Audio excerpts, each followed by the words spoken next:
संतों की महिमा के बारे में पूज्य स्वामी राम सुखदास जी कहते हैं, शास्त्रों में संतों की बहुत महिमा मिलती है। स्वयं श्री भगवान ने भी अपने भक्तों की महिमा गाई है। संत या भक्त किसी वेशभूषा का नाम नहीं है, अपितु भीतर के भाव का नाम है। इस प्रकार का भाव रखने वाले ब्राह्मण, क्षत्रिय, वैश्य, शूद्र, अंत्यज, माता बहन कोई भी हो सकते हैं। संत कहते ही हमारी दृष्टि साधु आश्रम पर जाती है, क्योंकि साधु आश्रम में बड़े बड़े तत्वज्ञ, संत, महापुरुष एवं ज्ञानी हुए हैं, भगवत प्रेमी हुए हैं।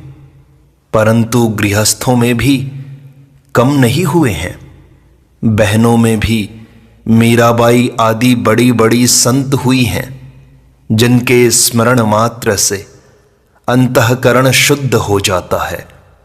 गृहस्थों में भी बड़े बड़े और विचित्र भक्त हुए हैं।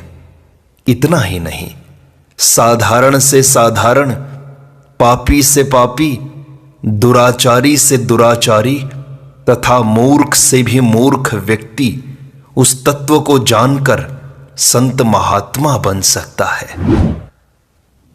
देखो, संसार में कोई भी दो व्यक्ति धन, संपत्ति, वैभव आदि में समान नहीं हो सकते, किंतु परमात्म तत्व प्राप्ति में सब समान हो सकते हैं।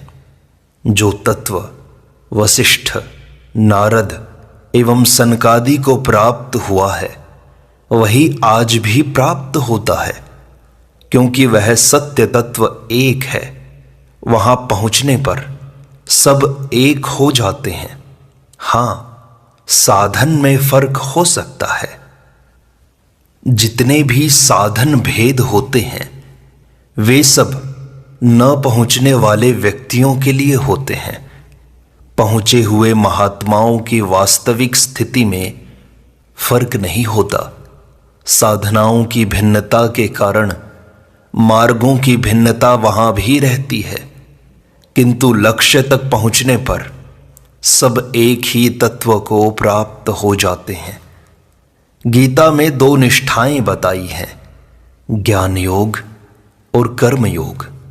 ज्ञान योगेन सांख्यानाम, कर्म योगेन योगिनाम।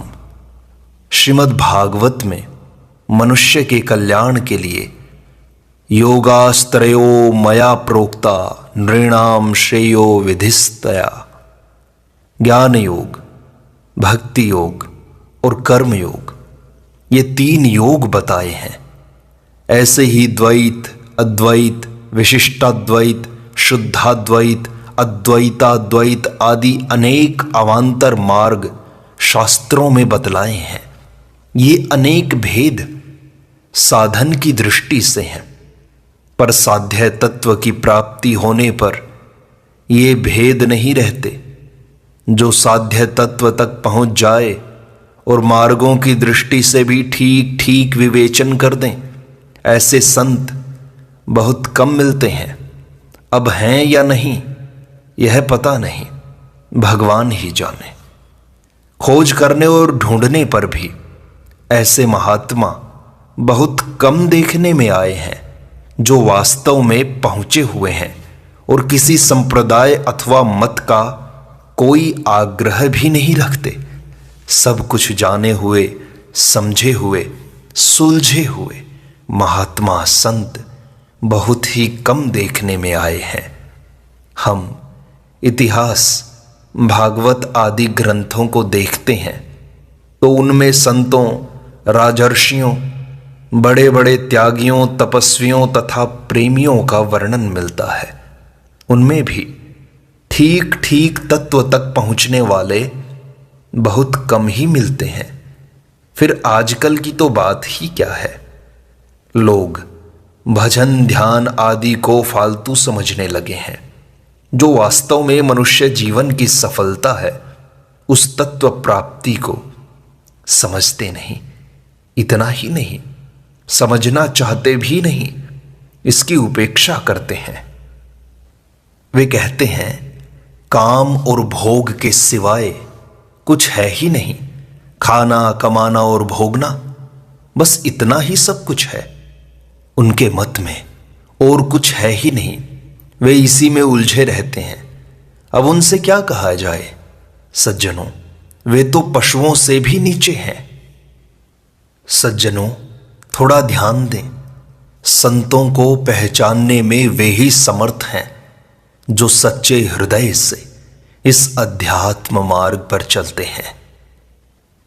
केवल अंधी दौड़ में नहीं दौड़ते, अपितु विवेक पूर्वक खूब गहरे उतरकर इन पारमार्थिक विषयों को अच्छी प्रकार समझते भी हैं। इससे भी आगे समझी हुई बातों को आचरण में लाते हैं। वे संतों को कुछ कुछ समझ पाते हैं। वे भी इतना ही समझ पाते हैं कि ये संत हमसे श्रेष्ठ हैं, परंतु ये कहाँ तक पहुँच चुके हैं यह समझने की शक्ति किसी में भी नहीं है। इस बात को या तो वे स्वयं समझते हैं या उनसे भी बढ़कर समझते हैं उनके भगवान। जैसे सूर्य प्रकाशित होता है तो दिन निकल आता है, ऐसे ही संतों का संग करने से हृदय में प्रकाश होता है। मनुष्य को दिखने लगता है कि मुझ में कहाँ कहाँ कमी है और इसे कैसे दूर किया जाए, उसके उपाय सूझने लगते हैं। संतों के संसर्ग मात्र से ही, बिना कहे सुने, बिना पूछे भी स्वतः ही अंतःकरण में विलक्षण भाव पैदा होते हैं। एक प्रकार का विलक्षण प्रकाश मिलता है। संत भगवान का हृदय है। जिस प्रकार बूढ़े माँ बाप अपनी छिपी हुई पूंजी अपनी विशेष कृपा पात्र संतान को ही बताते हैं, उसे दे देते हैं, उसी प्रकार भगवान अपने प्यारे संत जो कि उनका हृदय धन है, उनके सामने खोलकर रख देते हैं। जिन पर विशेष कृपा होती है, जैसे संतों के धन भगवान है, ऐसे ही भगवान के धन संत हैं। वे जब कृपा करते हैं तो हमें संतों से मिला देते हैं और कहते हैं कि भाई अब तुम सत्संग करो और लाभ ले लो। अब प्रश्न उठता है कि हम तो संतों को पहचान सकते नहीं, क्या करें? तो आप भगवान से सच्चे हृदय से प्रार्थना करें कि हे नाथ, हमें आपके जो प्यारे भक्त हैं, संत महापुरुष हैं, उनके दर्शन कराइए। ऐसे आप भगवान से कहें अथवा आपके हृदय में उत्कंठा हो जाए तो आपको कोई न कोई संत अवश्य ही मिल जाएंगे। जैसे फल चलकर तोते के पास नहीं जाता, वरन तोता स्वयं फल के पास जाकर उसे चोंच लगाता है, इसी प्रकार सच्चे जिज्ञासुओं को संत महात्मा ढूंढते फिरते हैं। यद्यपि मां से अधिक आवश्यकता बालक को होती है, किंतु मां के मन में बालक की जितनी गरज होती है उतनी बालक के मन में मां के लिए नहीं होती। जब दूध की आवश्यकता होती है तभी वह मां को याद करता है, किंतु मां सब समय उसकी याद करती है। बच्चे को भूख लगने पर मां के स्तनों से दूध टपकने लगता है। उसी प्रकार सच्चे जिज्ञासुओं के प्रति संतों का ज्ञान अमृत टपकने लगता है। वे अपने आप को रोक नहीं सकते, बस कोई मिल जाए लेने वाला। किंतु संसार के इन लोगों को इन बातों का क्या पता। रात दिन हाय रुपया, भोग संग्रह, सुख आराम, क्लब, नाटक, सिनेमा, तड़क भड़क में लिप्त मनुष्य क्या समझे इस तत्व को। संत महात्माओं ने जिस तत्व को बड़ी मेहनत करके त्याग तपस्या से प्राप्त किया है, उसको वे बड़े खुले हृदय से देने के लिए तैयार बैठे हैं। कोई लेता है तो खुश होते हैं, प्रसन्न हो जाते हैं।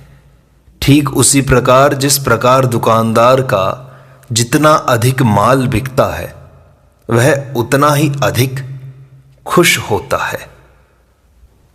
पर दुकानदार को तो स्वयं को लाभ होता है, पर संत महात्मा संसार का कल्याण करके प्रसन्न होते हैं।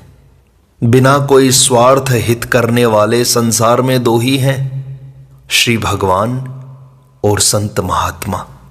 भगवान और भगवान के प्यारे भक्त बिना ही कारण के हित करते रहते हैं। जैसे लोभी की धन में और भोगी की भोग में प्रीति होती है, उससे भी विलक्षण प्रीति भगवान को और संतों को प्राणी मात्र के हित में होती है। मेरा भक्तों की संगति में रहने का काम पड़ा है। मेरे मन में बात आई कि इतने ऊंचे महापुरुषों का संग मुझे मिला है, किंतु मैं ऐसे संतों के संग का पात्र नहीं हूं। मैंने एक पहुंचे हुए संत से प्रश्न किया, महाराज, भगवान के घर में अंधेरा है, उनके यहां सावधानी नहीं है, तभी तो हम जैसे लोगों को ऐसे ऐसे ऊंचे दर्जे के संत महात्माओं के दर्शन हुए। हम तो इसके पात्र नहीं हैं, क्योंकि उत्तम वस्तु तो योग्य पात्र को ही मिलनी चाहिए, परंतु हमारे जैसे पात्र को भी ऐसी ऊंचे दर्जे की बातें मिलती हैं। तो यह क्या है? यह कोई हिसाब है? गुस्सा आने पर रावण को परम पद दे दिया और प्रसन्न होने पर विभीषण को राजगद्दी दी। ऐसा पूछने पर मुझे जवाब मिला कि बात ठीक है, कन्या के लिए योग्य वर ही ढूंढना चाहिए, किंतु कन्या बड़ी हो जाए और योग्य वर न मिले तो जैसा वर मिले उसके साथ ही ब्याहना पड़ता है। तो ऐसे तो हम लोग और हमें मिले ऐसी मार्मिक बातें। लोग कहते हैं कि अच्छे पुरुष मिलते नहीं, और मैं कहता हूं कि हम अच्छे पुरुषों के लायक नहीं हैं। आप लोगों से मैं एक बात पूछता हूं, क्या आपको अभी तक अपने से ऊंचे दर्जे का पुरुष मिला ही नहीं? यदि मिला है तो क्या आपने उनसे पूरा लाभ ले लिया? यदि नहीं लिया तो उनसे बड़े पुरुष संत मिलने पर आप उनसे लाभ कैसे ले लेंगे? क्या निहाल हो जाएंगे उनसे मिलकर? अभी जो मिलते हैं उनसे पूरा लाभ ले लो, इस कक्षा में तो उत्तीर्ण हो जाओ, उसके बाद भगवान अपने आप अगली कक्षा में भेज देंगे। बालक जिस श्रेणी में पढ़ता है उससे आगे की श्रेणियां पहले से तैयार रहती हैं। भगवान तो प्रधान अध्यापक हैं। कृष्णम वंदे जगत गुरुम, आपके पास होते ही वे आगे की कक्षा में भेज देंगे, उससे ऊंचे संतों का संग करा देंगे। अब प्रश्न होता है कि उन संतों को हम पहचानेंगे कैसे? संत महात्मा और उनको पहचानने वाले बहुत ही दुर्लभ हैं। आज तो दंभ, पाखंड और बनावटीपन इतना हो गया है कि असली संत महात्मा को पहचानना अत्यंत ही कठिन कार्य हो गया है। पर सच्चे जिज्ञासु को पता लगता है। भगवत कृपा उन पर होती है, तभी उनको पहचाना जा सकता है। अब उनकी पहचान क्या हो? भाई, हम उनकी पहचान नहीं करते, हम तो अपनी पहचान कर सकते हैं। हमने एक कहानी सुनी है। एक नवयुवक राजगद्दी पर बैठा। 5-7 वर्ष राज्य करने के बाद उसने अपने राज्य के बड़े बड़े बूढ़ों को इकट्ठा करके पूछा, आप लोग बताएं कि राज्य हमारा ठीक रहा या हमारे पिताजी का ठीक था, अथवा हमारे दादाजी का ठीक था? किसका राज्य ठीक रहा? आपने हमारी तीनों पीढ़ियों का राज्य देखा है। बेचारे सब चुप रहे। एक बहुत बूढ़ा आदमी खड़ा होकर कहने लगा कि महाराज, हम आपकी प्रजा हैं। आप उम्र में छोटे हैं तो क्या हुआ, आप हमारे मालिक हैं। अब हम आपके बारे में निर्णय कैसे करें कि आप में कौन योग्य है और कौन अयोग्य है, कौन बढ़िया है और कौन घटिया है। यह हमारी क्षमता नहीं है।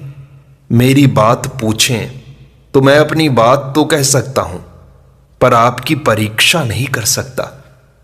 राजा ने कहा, अच्छा, अपनी बात बताओ तो। वह कहने लगा, जब आपके दादाजी का राज्य था, उस समय मैं जवान था, मैं पढ़ा लिखा था, शरीर में बल भी अच्छा था। मैं एक लाठी पास में रखता था। उस समय यदि 5-10 आदमी एक साथ भी सामना करने के लिए आ जाते तो मैं हार नहीं खाता, बल्कि उन सबको मार दूं, ऐसा मेरा विश्वास था। एक दिन मैं किसी गांव से जा रहा था। रास्ते चलते मेरे कान में किसी स्त्री के रोने की आवाज आई, तो मैंने सोचा चलकर देखें क्या बात है। मैं आवाज की दिशा में गया तो देखा कि एक सुंदर युवती अकेली जंगल में बैठी रो रही है। उसने बहुत कीमती गहने कपड़े पहन रखे थे। मैं अचानक उसके पास पहुंचा तो वह डर गई और एकदम चुप हो गई। मैंने बड़े प्यार से कहा कि बहन, घबराओ मत, बताओ कि तुम क्यों रो रही हो। मेरा ऐसा कहने पर वह आश्वस्त हुई और बोली, मैं पीहर से ससुराल जा रही थी। साथ में 2-4 बैलगाड़ियां और ऊंट थे। रास्ते में डाकू मिल गए तो उनसे मुठभेड़ हो गई। मेरे संबंधी और डाकू आपस में लड़ने लगे। मुझे डर लगा तो भागकर जंगल चली आई और यहां आकर बैठ गई। अब उनका क्या हाल हुआ यह तो भगवान जाने, किंतु मैं किधर जाऊं यह भी मुझे रास्ता मालूम नहीं। मेरा जन्म गांव तो दूर रह गया, लेकिन ससुराल गांव पास ही है, ऐसा अंदाजा मुझे है, लेकिन मैं जानती नहीं क्या करूं। यह सोचकर रोना आ रहा है। इस तरह कहकर उसने मुझे अपने ससुराल का पता बताया। मैं उस गांव को जानता था, इसलिए मैंने उससे कहा, बहन तुम चलो, डरने की कोई बात नहीं है, मैं तुम्हारे साथ हूं। पूछने पर उसने अपने श्वसुर का नाम कागज पर लिखकर बताया। मैं उसके श्वसुर को जानता था, इसलिए उसे उसके ससुराल ले गया। रात हो चुकी थी। सब लोग तरह तरह की चिंता कर रहे थे। वे लोग बहुत दुखी थे, क्योंकि बहू के शरीर पर गहने आदि बहुत थे। बहू को सही सलामत पहुंची देखकर सबके मन में प्रसन्नता छा गई। उस स्त्री ने अपने घर वालों से कहा, इन सज्जन को मैं पिता कहूं या भाई कहूं, इन्होंने मुझे बड़े प्यार से धीरज दिलाया और यहां तक पहुंचाया। उसके श्वसुर मुझे इनाम देने के लिए 500-700 रुपए लाए और लेने का आग्रह करने लगे। मैंने अपना कर्तव्य समझकर यह काम किया था कि कोई दुखी है तो उसका दुख दूर हो जाए, इसलिए मैंने रुपये नहीं लिए। मैंने मन में सोचा कि अपने कर्तव्य पालन की बिक्री नहीं करूंगा। मेरे मन में रुपए न लेने से बड़ा संतोष रहा। मैं वापस चला आया। यह बात तो आपके दादाजी के समय की थी। इसके बाद आपके पिताजी का राज्य आया। उनके राज्यकाल के 5-7 वर्ष बीतने पर एक बार मेरे व्यापार में बड़ा घाटा लगा। धन की तंगी हुई तो मेरे मन में बात आने लगी कि उस समय इतना अच्छा अवसर मिला था। 10-15 हजार का तो गहना ही था। अकेली स्त्री थी, एक थप्पड़ मारता तो सारा गहना जेवर मिल जाता। आज यह दुख भोगना नहीं पड़ता। उस समय बड़ी भूल हो गई, अब पछताने से क्या हो। जब वे इनाम देने लगे तब भी नहीं लिया। बड़ाई का भूखा आज तंगी भोगता है। इस प्रकार के भाव मन में आए थे। महाराज, आप तो अवस्था में मेरे पोते के समान हैं। आपके सामने कहने में लज्जा आती है। अब तो मन में ऐसे भाव आ रहे हैं।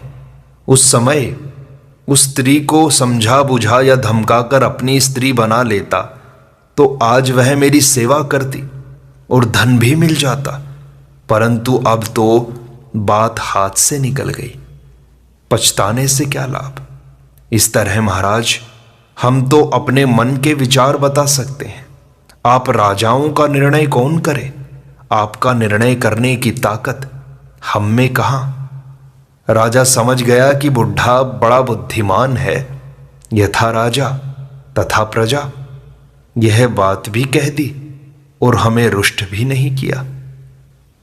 इस तरह संतों की पहचान हम नहीं कर सकते कि ये कहाँ तक पहुंचे हुए हैं, क्योंकि उनके पास जाने से हमारे मन में मच रही हलचल शांत होती हो, बिना पूछे शंकाओं का समाधान होता हो, मन में संतोष होता हो, अपने में दैवी संपदा के गुण आते हों, अर्थात दया, क्षमा, उदारता, त्याग, संतोष, नीति, धर्म आदि की वृद्धि होती हो, दुर्गुण दुराचार दिखने लगें और घटने लगें।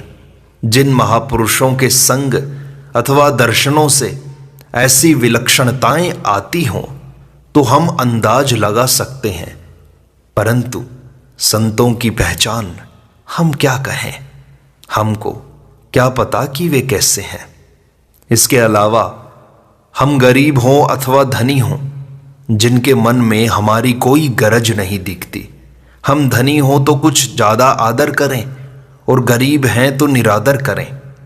हमसे वे कुछ स्वार्थ सिद्ध करना चाहें, ऐसा हमें कभी लगता ही नहीं। कभी भी हम उनसे ज्ञान योग, भक्ति योग, कर्म योग आदि की बातें पूछते हैं तो वे उनसे भी आगे की बात बता देते हैं। हमारी दृष्टि में सगुण निर्गुण, साकार निराकार के तत्व को जानने वाला उनसे बढ़कर कोई दिखाई नहीं देता। ऐसे महापुरुषों का संग मिल जाए तो अपना दिल खोल कर रखने से बड़ा लाभ होता है। सरल स्वभाव न मन कुटिलाई, रामचरितमानस में कहा है। ऐसे संतों के पास सरल हृदय से जाएं, अपनी विद्वत्ता प्रख्यापित करने के लिए, चतुर कहलाने के लिए प्रश्न न करें, अपने हृदय की गुत्थियां सुलझाने के लिए, अपनी उलझन मिटाने के लिए सरलता से प्रश्न करें तो विशेष लाभ ले सकेंगे। साधन के विषय में जानने के लिए प्रश्न करें कि क्या साधन करें, यहां तक तो पहुंच गए, इसके बाद हमें क्या करना चाहिए। इस प्रकार जानकर आगे बढ़ा जाए तो बहुत लाभ की बात है। संत महात्माओं को हमारी विशेष गरज रहती है। जैसे माँ को अपने बच्चे की याद आती है, बच्चे को भूख लगते ही माँ स्वयं चलकर बच्चे के पास चली आती है, ऐसे ही संत महात्मा सच्चे जिज्ञासुओं के पास खींचे चले आते हैं। संतों की तो बात क्या, स्वयं श्री भगवान के कानों में भी सच्ची पुकार तुरंत पहुंच जाती है। वे किसी संत के साथ हमारी भेंट करा देते हैं। फिर जैसे टेलीफोन एक्सचेंज हमारी लाइन हमारे इच्छित व्यक्ति से मिला देता है, उसी प्रकार भगवान हमारी लाइन संतों से मिला देते हैं। पर लगन सच्ची होनी चाहिए। हमारी सच्ची लगन हो तो भगवान में शक्ति नहीं कि वे हमारी लगन को ठुकरा दें। हैं किस लिए भगवान? छोटा बालक हो और माँ उसका पालन न करे तो माँ है किस लिए? बालक के लिए तो माँ है। इसी प्रकार यदि संत महात्मा साधकों को कुछ बात नहीं बताएंगे तो वे जीते क्यों हैं? उनका क्या उपयोग है? सज्जनों, जब वे अपना कार्य पूरा कर चुके तो वे हमारे लिए ही हैं। उनसे पूछकर हम अपना कल्याण कर लें। इसीलिए हमें सच्ची जिज्ञासा बढ़ानी चाहिए। संत महात्माओं की परीक्षा करने की जरूरत नहीं है। हम सच्चे हृदय से परमार्थ मार्ग में चलेंगे तो हमारा काम हो ही जाएगा, इसमें कोई संदेह नहीं है। नारायण नारायण नारायण।